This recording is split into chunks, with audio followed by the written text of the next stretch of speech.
Hello everyone, this is Lola Samurai. Welcome back to some more Rwanda Lakefront Academy Football Manager 2020.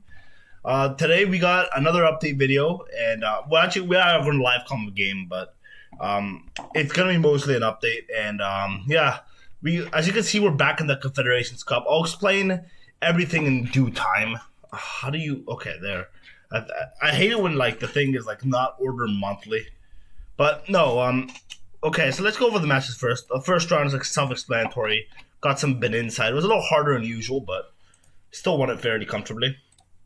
Then we got San Pedro of Ivory Coast. They've given us trouble in the past.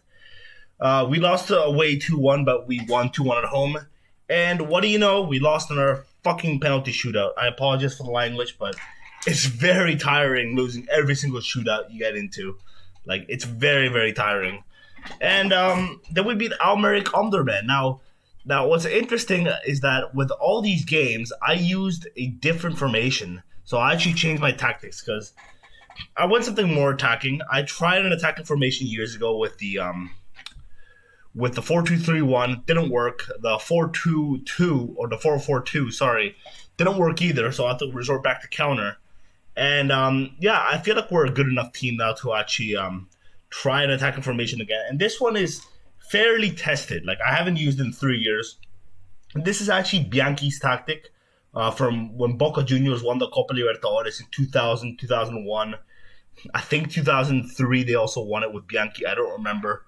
But this is the tactic that they used to beat Palmeiras in the final. They used to beat Real Madrid in the Intercontinental Cup, which is the Club World Cup before it got changed into all the continents instead of just South America and Europe.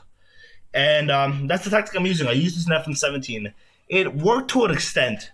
There's a few problems with it, and I kind of altered it from last time because I made a few mistakes with that and the other time. And I'm happy to say the tactic does work. But unfortunately, we're still having scoring problems. The team is just not consistent in scoring. I've not noticed any difference in the clear-cut chances we get per game.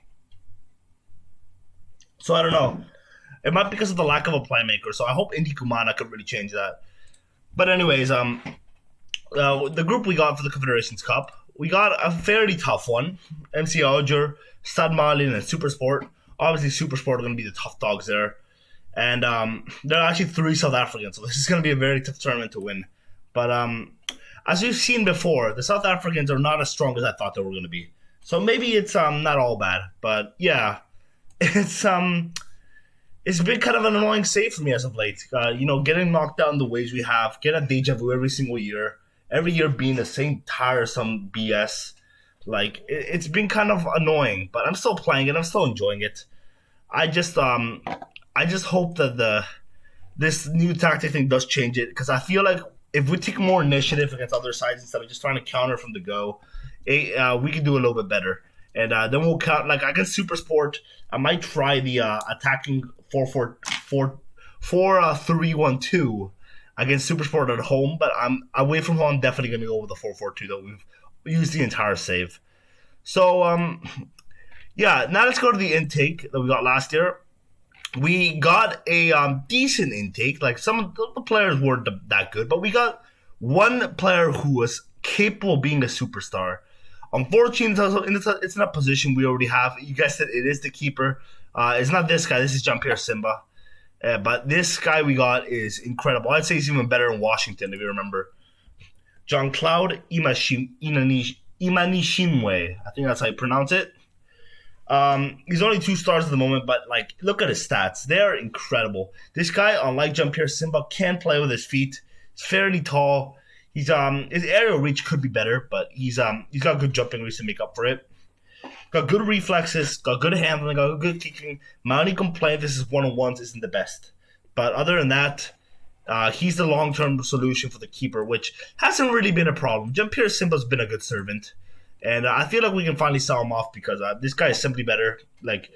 He's not I wouldn't say he's obviously not as good as in the air, but he's way better with his feet, and that's good for counterattacking. So yeah, that is one thing. That's one player I'm using in my first team now. Jean-Pierre Simba's not getting much game time, but I could rotate them realistically for the league. So yeah, So now I didn't explain the tactic. I actually completely forgot to do it, but thankfully I remembered in time. Basically, how's Bianchi's tactics works. I was too young to remember Boca Juniors of the early 2000s, but my dad was a big fan of them. When Riquelme was there, and even when Riquelme left for Barcelona, I think it was in around 2002 2003, Tevez came through the ranks, and Tevez technically started at All Boys, but he I think he made his professional debut at Boca. So yeah, but basically the tactic, it's kind of a Bilardista tactic, which I know I said a few episodes ago, I'm more of a Menottista, but basically it's a rigid tactic. Like you can see the midfield, all center midfield defense. It's a rigid tactic with a fullbacks attack, the fullbacks overlap. Sorry, you have the enganche, who is Riquelme, and the poacher, which it wasn't Palermo. I thought it was Palermo, but it actually wasn't. And I don't remember. I didn't know what the other striker role was, but I just assumed as advanced forward might work. So there are a few changes to the tactic in comparison to Bianchi's, but this is what we're going to be using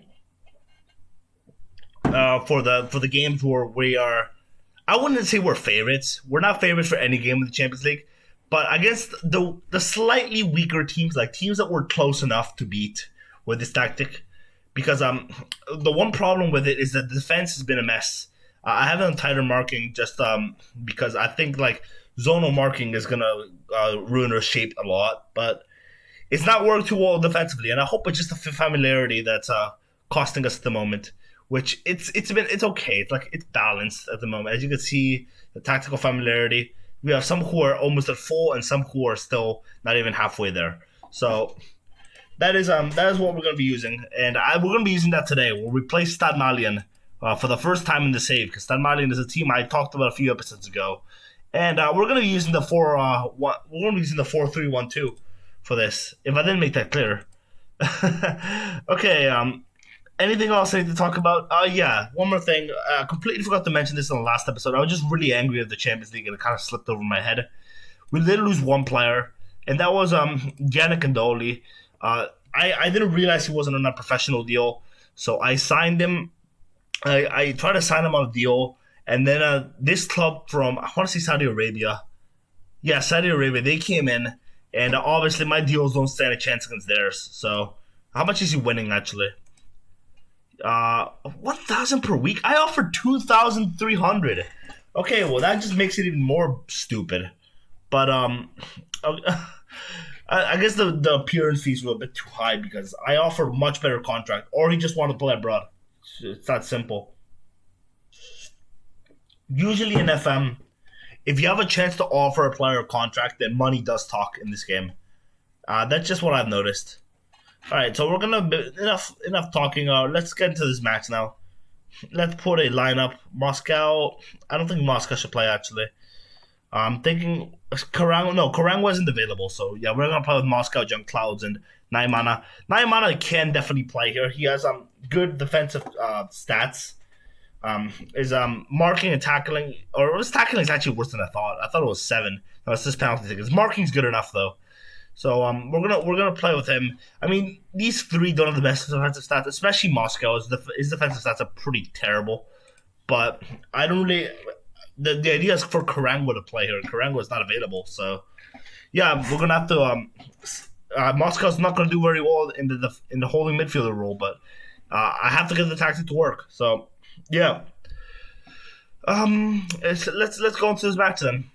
Like I said, this is the tactic I'm going to be using against teams that are slightly better. I don't consider are far ahead from us, and I don't consider Stade Malien to be far ahead from us. Usually, I'm going to pay attention to the rep. So, yeah, let's see how we do here. Team selection. I'm just looking to see if there's anyone else in the lineup I want to put. Hakiri's developed incredibly, by the way. Look at this guy. He's I believe when he spawned, he was like 11 marking and 13 tackling. Now he's developed so well. He's become I'd say he's as good as Roberto Jimenez was when he first started. And Luis Nostros is still just an average center back, but he's good enough. Big Patrick 2 is going to play right back because we don't have any other options there. The cheetah. Sorry, not the cheetah. The cheetah. He didn't take his chances. He's not good enough to play right back. He played horribly for us last season, so I'm not trusting him. So submit team. I hope this doesn't backfire on me because this is an away game, but I have faith in them. This tactic is good to take initiative, but like I said, I don't think the problem with the team is the tactic. Like I think we do have to take initiative in the group stage, but like regardless, we're still having the same chance problems and the same scoring problems. So I can't pinpoint whether it's my strikers just not doing anything or my if it's my playmakers. Oh, here's a chance early on. Mulenda.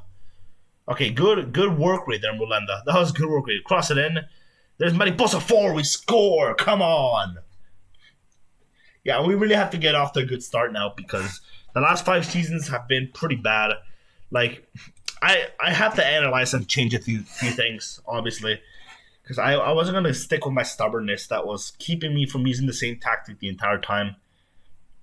Because obviously when you're countering, you're not taking the initiative. You're waiting for them to take the initiative for them to pounce on their errors. And obviously standing in a solid formation to prepare a counter attack. That's just the way I see it. Because there's a difference. Oh no, they scored. See, that's why I made it about the defense. Like I'm not sure what more we could have done there, but the players were just ball watching. So yeah, no, like I was mentioning. Actually, what was I saying? I don't remember. I have a horrible short-term memory. I don't remember. I don't remember at all. Honestly, I'm just thinking here. What was I saying? But I don't know. I'm trying to retrace my steps, but it's not working out. And they scored again, unfortunately. Kayo scores. That one was off a set piece, so that one's not down to the tactic. That one was just unfortunate. So yeah, now we're trailing against Malien. Not good. Not good at all. And we're being outpossessed, so I'm going to try and go more direct. I'm going to try reading the game and going more direct. Okay, here's Koulibaly. Oh, they almost scored again. Yeah, I don't know what's with this defensive, the defense in this formation. Like, they just seem to ball watch more and more, and I don't feel like I'm at fault. Like, obviously, the tactic does have something to do with it, but when they ball watch at set pieces, like, I don't know what I'm doing wrong. The problem isn't the set piece either, because it works fine in the other tactic, but they're both this default set piece setup. So yeah, all right, we're 2-2. If we can get a draw, I'll take it. It's away from home. Like we gotta get the front foot because we've been really struggling to get opening wins or draws. The important thing is we take a point from one of the matches. And yeah, Big Patrick 2 is not playing well, but we don't have anyone else to replace him with, so I'm afraid I can't take him off. We'll have to live with him playing like that. Gee, we'll see if we can talk to the man more. From shout.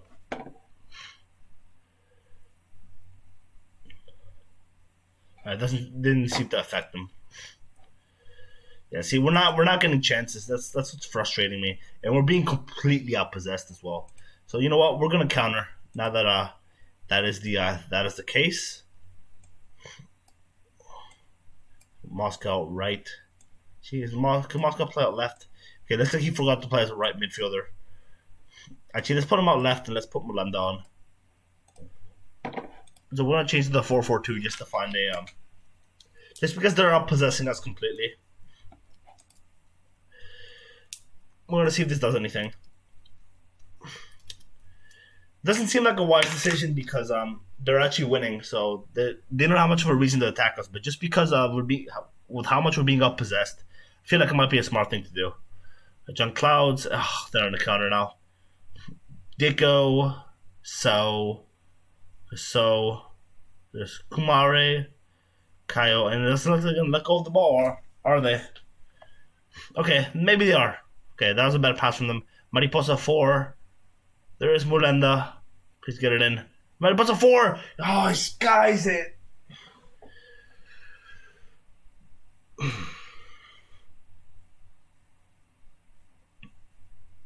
We've had a pretty bad match. Maybe I should have switched to the 4-4-2 as soon as I scored. That's in the first minute. Why would I? Why would I even do that? Of course, they score if there are only 2 shots on target.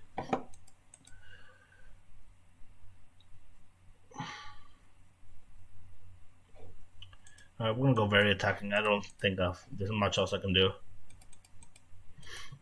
I don't care about the head-to-head in this case. I just want to get off to a strong start for once.